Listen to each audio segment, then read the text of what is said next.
morning. Welcome to Holiday Hill Church. I am Slocum, student pastor here, and we were supposed to do this last week, and then for the first time in forever, I got to join in the joy that many of you had to experience in getting COVID-19. I'm clear now, by the way, so you're like, take 2 steps back. No, I'm clear now. It's good. But it was the first time it's ever happened. My wife has gotten it twice.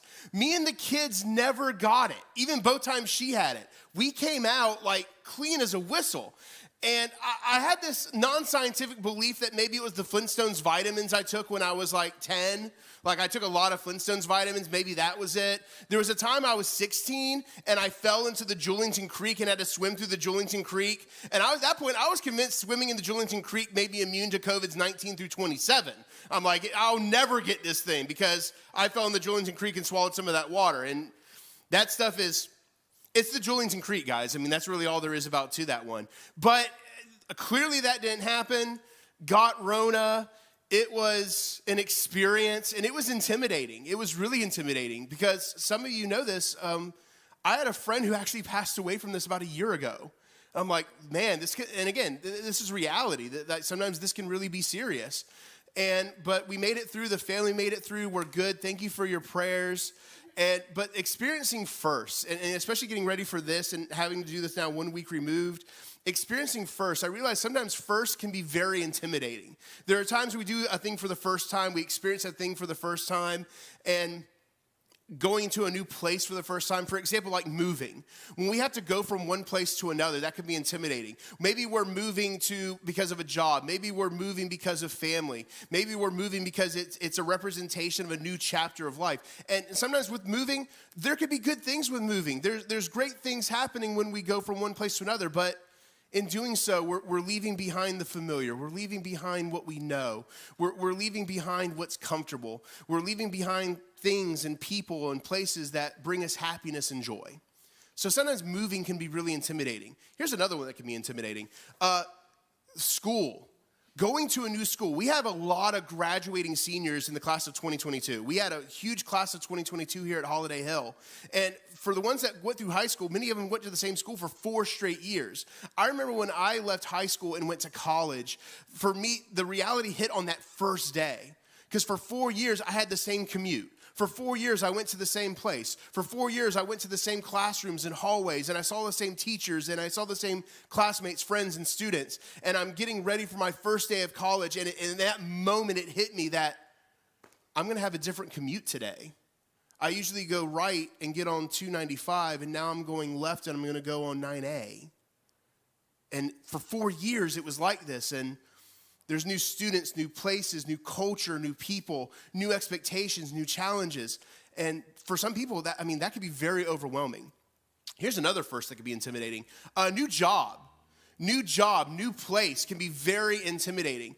The one I think about this one the most is probably my mom. My mom, for most of her life, has been a secretary, mainly for lawyers and architects.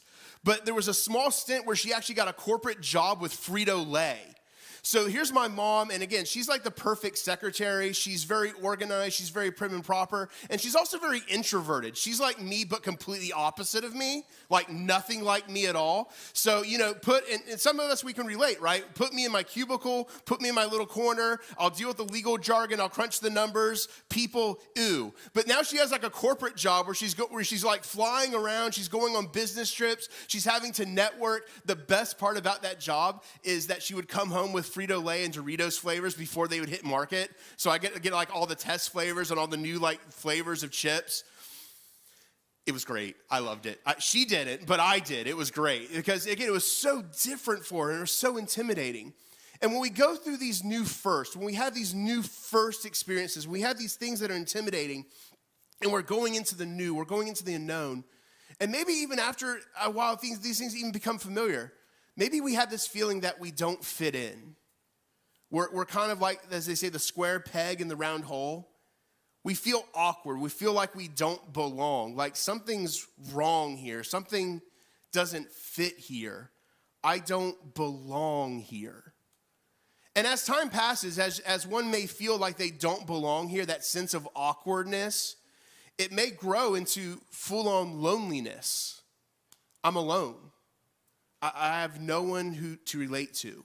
I have no one who understands. It's me versus the world. And the thing about loneliness, which stinks, but it's true, and that is you could be in a room of lots of people and still feel lonely. You could be in a room full of people who are laughing and having the best time ever and still feel out of place. And today, as we've been doing this series through Romans chapter 8, the Apostle Paul gives us a wonderful picture of our relationship with our Creator and what that means for us, especially for the ones that deal with the loneliness, especially for the ones that deal with the awkwardness, especially for the ones who feel like they're out of place and don't belong anywhere. He delivers us a wonderful truth in Romans chapter 8, verses 14 through 17. So if you have your Bibles, we're going to be in Romans chapter 8, verses 14 through 17 today. The verses are going to be on the screen. But before we go into those verses on the screen, again, it's been 2 weeks since we've been in Romans 8. I wanted to give you guys like an overall background to help understand the context of really what's going on here in this passage and in this entire book of the Bible that we have. So Romans 8, or the book of Romans itself, is a letter written to a church that was in the city of Rome during the time of the Roman Empire. That's why we call it the book of Romans. It was written by an apostle. His name was Paul. Now, Paul used to go by a different name. His name was Saul of Tarsus. And when he went by the name Saul of Tarsus, Saul was a persecutor of Christians. He hated Christianity. He hated Christians. He hated people who acknowledged Jesus. He hated people who followed after Jesus. And he made it his life's work to make those people's lives absolutely miserable. And this is the guy who becomes an apostle, an apostle disciple. And many of the ones you hear the term apostle for, many of those who get that title, many of them were like ride or die buddies with Jesus. They like traveled up and down the road with Jesus. They learned under Jesus. Jesus taught them. They had meals with them. They chatted with them. Like there was a physical connection of like Jesus is here, I'm here, and he's leading me, he's pouring into me, he's talking to me. Paul didn't have that experience. He was trained under the old school Jewish tradition. He was trained to be what they call a Pharisee. And again, he hated Christianity, but then he has this supernatural experience. The incarnate, the bodily resurrected Jesus Christ appears to him on a road to a town called Damascus, and it changes him forever. He immediately repents. He immediately decides to follow after Jesus. But more so than just deciding to follow after Jesus, he puts his life and his life's work into spreading and preaching the gospel. Jesus Christ crucified for the forgiveness of sins. Jesus Christ resurrected for the forgiveness of sins. And what he does is he then becomes a missionary. And what he does is he goes throughout much of the Roman Empire. And he goes to like metropolitan cities, like the big port towns, basically. The places that people are going to regularly, the hubs, if you will. In the modern day context, this would be like Paul going to Orlando. It's a tourist attraction. This would be like Paul going to Miami, New York, Las Vegas, Los Angeles. And again, these big major cities that people flock to and go to for tourism and different reasons and purposes. This is what he would do. And as he would preach the gospel and people would accept Jesus Christ, the moment he would get a group of them together, like a group in a town basically, this was called an assembly, an ecclesia. This was what was a church. A church was literally a group of just Christians that are going to meet together regularly. That's what the church was. He would plant, essentially, what they would call churches. And as he would travel around throughout the empire, being a missionary, sometimes these churches would go sideways. Sometimes these churches would do things that you really shouldn't be doing.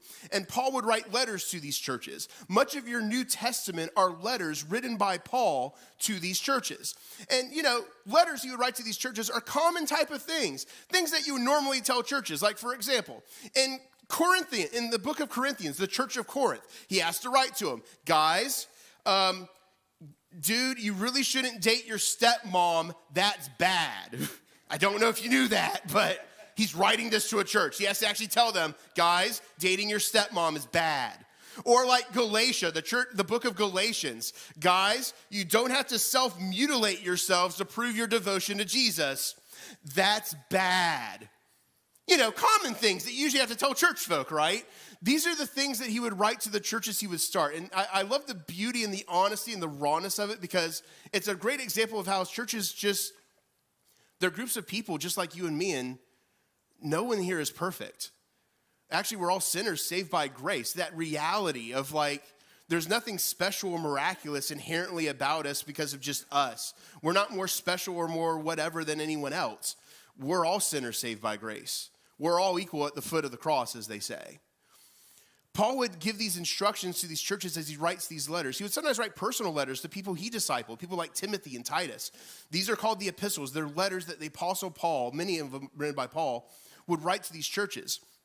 But then there was some like out of left field ones. Sometimes he would write letters to churches that weren't churches he started.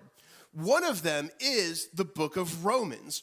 Rome was, again, because it's called Romans, it was the capital city of the empire. If you're looking for, if you're looking for a cultural equivalent, it would be like Washington, D.C.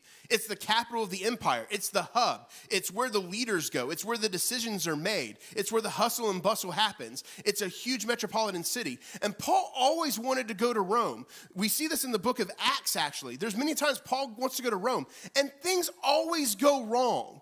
Things would always go sideways when you would think about going to Rome. It would never work out. One time, like he was literally on a ship on his way there, and the ship just crashes, and there's a shipwreck, and he almost dies. For whatever it was just not in the cards. He can never seem to make it there often. So ultimately what he did is he wrote a letter to this church. And the book of Romans is very unique because when it comes to all the letters that Paul wrote, this is like his magnum opus. This was his grand symphony. When it comes to like the word uses, the word count, this one's like one of the biggest ones he ever wrote. And it's a thorough explanation of theology, and specifically what we call, here's a $20 word, soteriology, the theology of salvation. How does Jesus save us? What does the Old Testament mean to all this stuff? How does God do this? Why does God do this? And he's explaining this to a church, again, that he never started. The Church of Rome was already existing.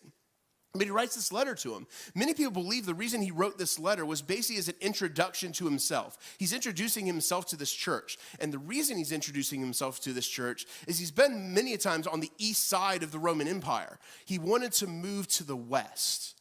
He wanted to go to the west of the Roman Empire. Specifically, he wanted to go to Spain. And he thought that maybe he could make his way to Rome, and Rome could serve as a really good base of operations as he starts moving out westward. Some scholars believe he was successful in making his way to Spain. Some don't believe he made it. It's a point of debate. But it seems like that seemed to be his motivation. The book of Romans was an introduction of himself to this church, explaining who he is, explaining what he's about, explaining what he knows, and giving him a letter of encouragement because he wanted to ultimately make his way there, see them, minister to them, be encouraged by them, and maybe ultimately even, again, be a base of operations for ministry westward, even as far as Spain. This was the purpose of Romans. And we're in Romans chapter 8. And he's explaining, again, the work of salvation. How does God do this thing? Why does God do this thing? Where does Jesus Christ factor? Where do the scriptures factor? This is him thoroughly explaining the theology of salvation. But again, we talked about that awkwardness. We talked about first times being intimidating. And in this particular passage, in this particular verses, he gives us a wonderful picture and illustration of how salvation works, especially for those that struggle with those feelings of loneliness. And here's what we have. Romans chapter 8, verses 14 through 17. Words on the screen, also in your Bible if you want to read. Reading from the English Standard Version on the screen. And it says, "For all who are led by the Spirit of God are sons of God. For you did not receive the spirit of slavery to fall back into fear. You receive the spirit of adoption as sons, by whom we cry, Abba, Father. The Spirit himself bears witness with our spirit that we are children of God, and if children, then heirs, heirs of God and fellow heirs with Christ, provided we suffer with him, in order that we may also be glorified with him." Paul's giving us a wonderful truth here, and it's this: we have a place to belong.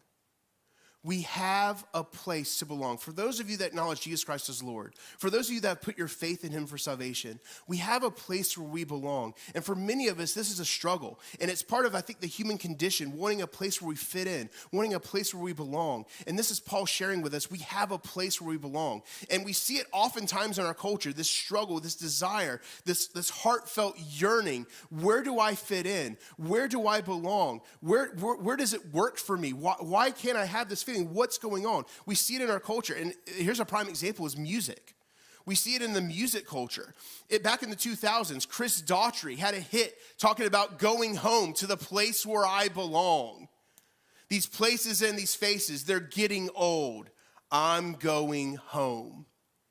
But some of you, the 2000s might be a little too fresh for you, so we'll go back a little further, right? What about John Denver and Country Roads? Country Roads, take me home to the place where I belong.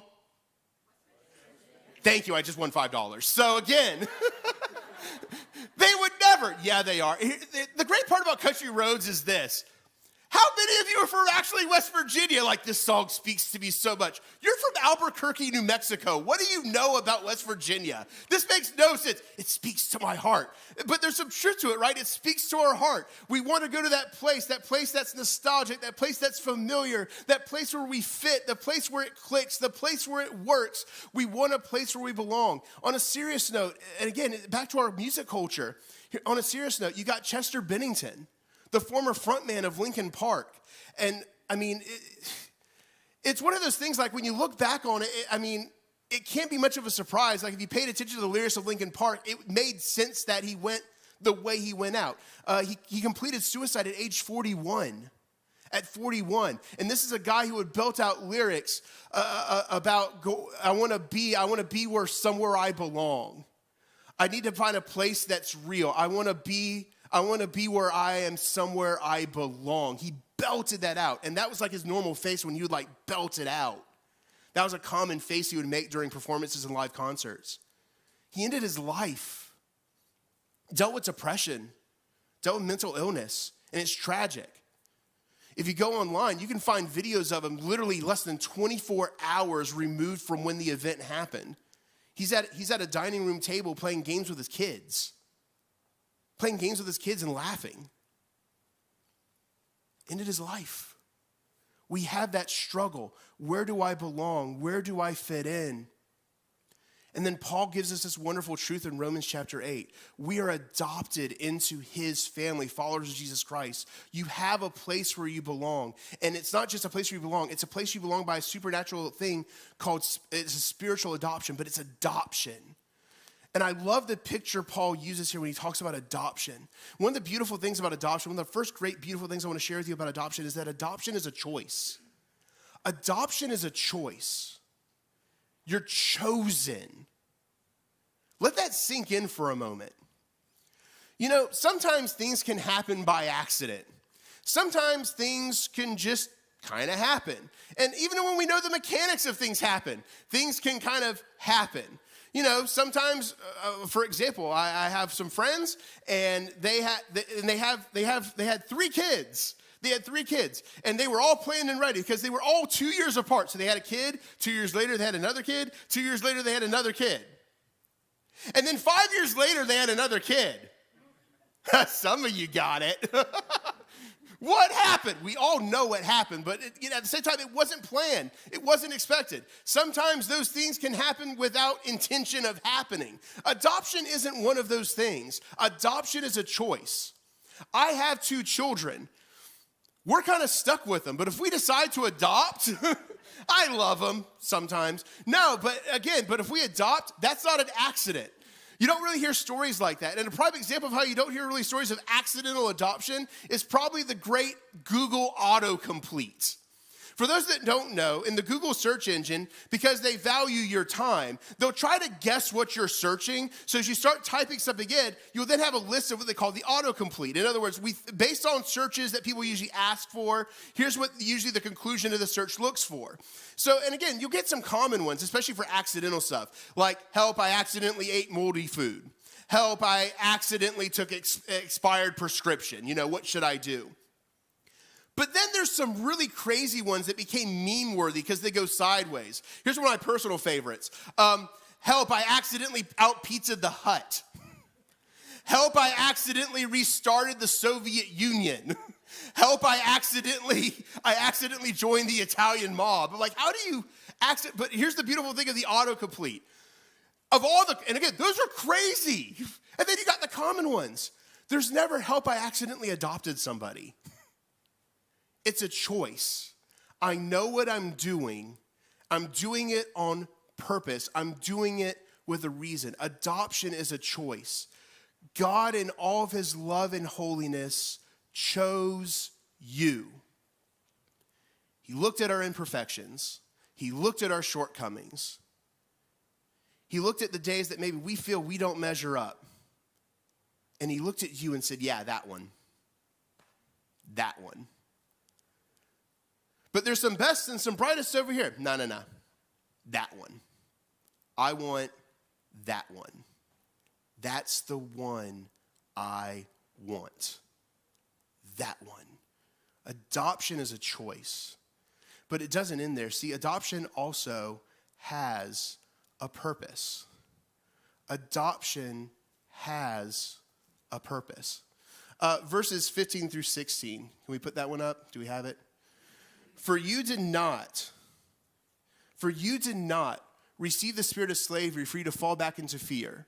You received the spirit of adoption as sons, by whom we cry, Abba, Father. The Spirit himself is witness for our spirit that we are children of God. Now, when you look at all those words, most of them pretty much make sense in our modern culture, except probably for one, and it's Abba, right? And most of us, let's be real, when we think about Abba, the first thing we think of is the 70s pop Swedish sensation, ABBA. You better not sing Dancing Queen right now. So, but again, they made their own costumes. But no, that's what we usually think of when we hear ABBA, right? We think of like the 70s hits. They topped the charts in 2021. True story, by the way, as I'm doing research for this.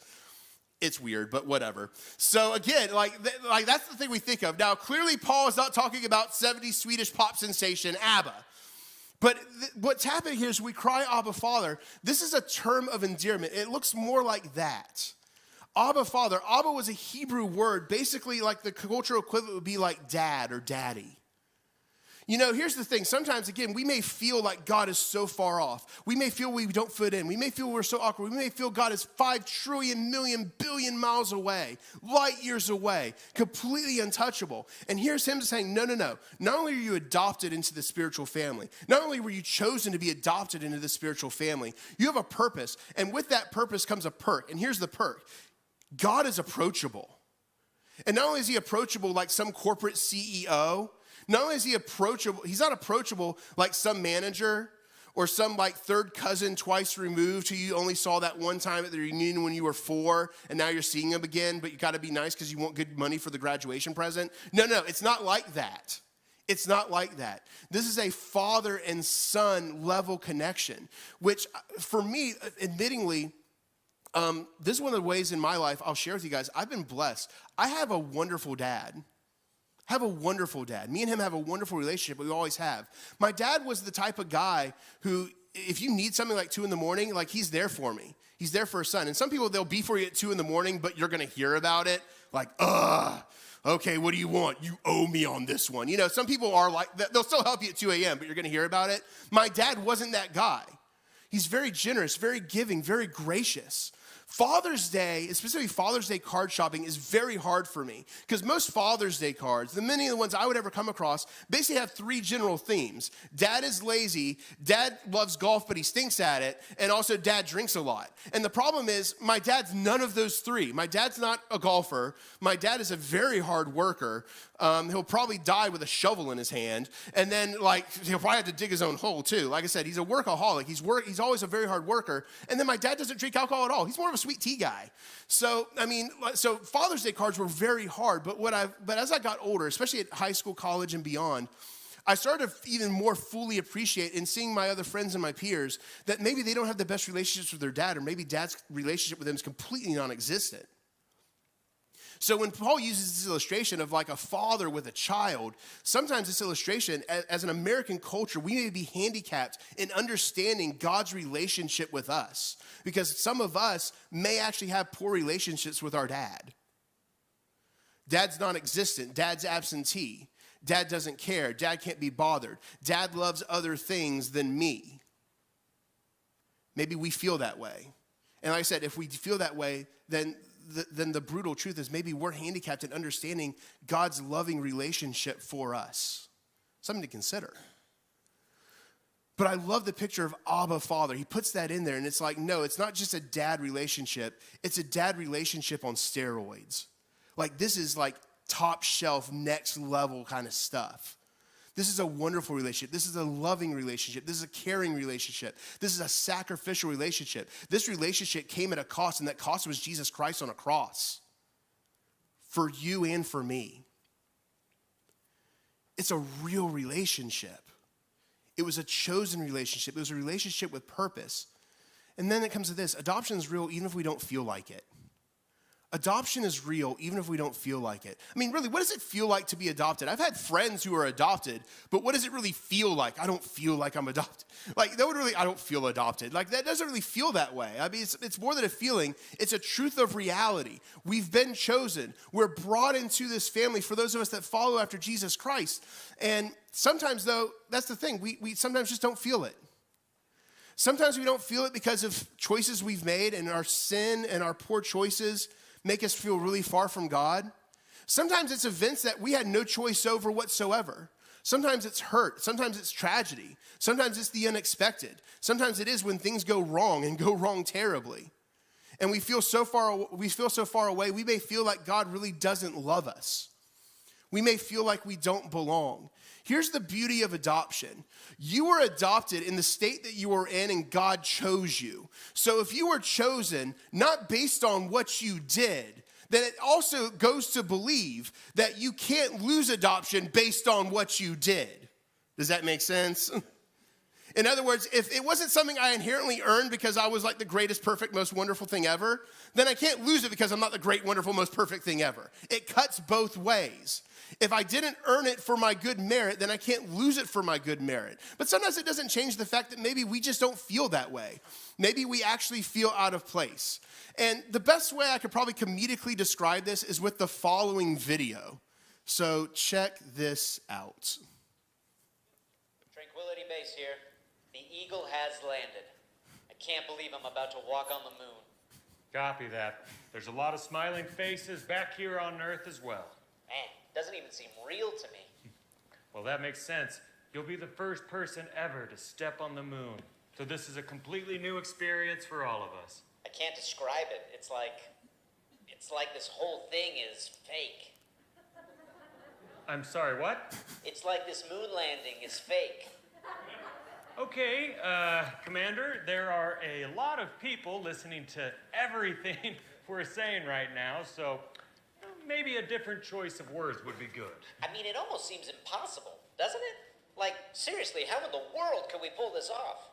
Well, it's a true testament to the ingenuity of NASA scientists and the hard work... Nah, I'm not buying it. I'm sorry, what? I'm calling your bluff, Houston. This is all a hoax. You almost had me, too. So what is this, some kind of elaborate film set or something? No, I promise you, you are not on a film set. Prove it. What? Prove I'm on the moon and not on Earth somewhere. You can literally see the Earth from where you are. And where else would you be if not the moon? I don't know. Mars? Wouldn't that be more unbelievable? So you admit this is unbelievable? Listen, Neil, you are definitely in space. How else do you explain the low gravity? Maybe I just lost weight. Houston, this is Buzz Aldrin. Neil's making some pretty good points here. I'm just gonna take off my helmet, see what happens. No, Buzz, do not take off your helmet. You will definitely die. Well, isn't that convenient? Houston, this is Mike Collins. What is it, Mike? I just wanted to remind everyone that I exist. Feels like Neil and Buzz are gonna get all Shut the up, credit. Mike! Copy that. Listen, you guys, if you keep talking like this, you're going to completely undermine this amazing achievement. It is amazing. Thank you. Too amazing. If you're listening to this, don't be fooled. You have to travel at 7 miles a second to escape the Earth's atmosphere, people. 7 miles a second. How can we reach those speeds? How? It's 1969. We don't have the tech. We were all riding horses like 30 years ago. Neil's right. You don't have to be a rocket scientist to know we can't travel that fast. You literally do have to be a rocket scientist, okay? And you honestly not know how rocket fuel works. You take liquid oxygen. Okay, seriously, Houston. Liquid oxygen? Oxygen is a gas. Do you think we're idiots? Yes! So we take this magical pixie dust called liquid oxygen, strap it to the bottom of a tin can, point it at a moon that's constantly moving around an Earth that is constantly spinning, and just hope we aimed it right. It's math, Neil. Math is stupid and I don't get it. Listen, Neil, Buzz. Don't forget Mike Collins. Sorry. Shut up, Mike! Copy that. Listen, I understand that this achievement is so incredible and ahead of its time that it's difficult to believe, but I promise you guys we did not fake this, all right? We spent $28 billion to make it happen. The government spent $28 billion on this while we have millions of people who don't have homes or health care? Yes. Finally, something that sounds believable. Okay, Houston, let's do this. That's one small step for man, one giant leap for mankind. The moon is kind of boring. I'm done. I'm going back to the USSR, where I had some respect.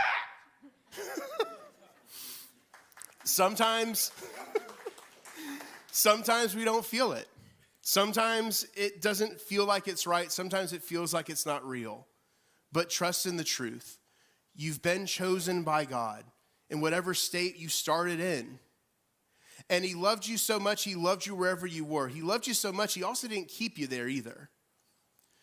As the passage continues in verse 17, we'll be glorified as we suffer like he did. Sometimes we believe that because we accept Jesus, everything's going to be hunky-dory 24/7. It's going to be great and super spectacular, and nothing's ever going to go wrong ever again. If you've lived for over 24 hours after accepting Jesus Christ, you know that's not true. There are hardships. There are hard times. Sometimes they're based on our own dumb choices. Sometimes they're based on circumstances beyond our control. And as a result, we may feel like it doesn't work. We may feel like God's so far away. But stick with him anyway, regardless of sometimes even how you feel. Charles Spurgeon, arguably one of the greatest preachers that ever lived, put it this way, and I'll go with his words because I think his words work well. You may fear that the Lord has passed you by, but it's not so. He who counts the stars and calls them by their names is in no danger of forgetting his own children. He knows your case as thoroughly as if you were the only creature he ever made, or the only saint he ever loved. Approach him and be at peace. Paul gives us a wonderful example. We've been adopted into the family of God. You have a place where you belong. You have the place where you fit in, whether you feel like it or not. Truth is truth. Church family, never forget this truth. You have a place through Jesus Christ where you can belong. A family that's worthwhile. A place where you're loved and that God isn't 10 trillion miles away, but is approachable. In just a moment, we're going to have a time of response. Worship team is going to come up on platform. And this is what we call our time of response. Myself, Pastor Albert, will be up front. Maybe you want to know what it's like to accept Jesus Christ and follow and be a part of this great family of God. Maybe you want to be a part of what we call the Holiday Hill Church family. And if you want to, gosh, we would love to have you. Maybe you want to come and talk about that. Maybe there's just things going on in your life. Maybe, again, God's felt like 10 million trillion miles away, and you just need someone to pray with you. Me and Pastor Albert will be up here to pray for you as well. But this is our time of response as we conclude our service today. And if you're looking for a moment to respond, now is your time.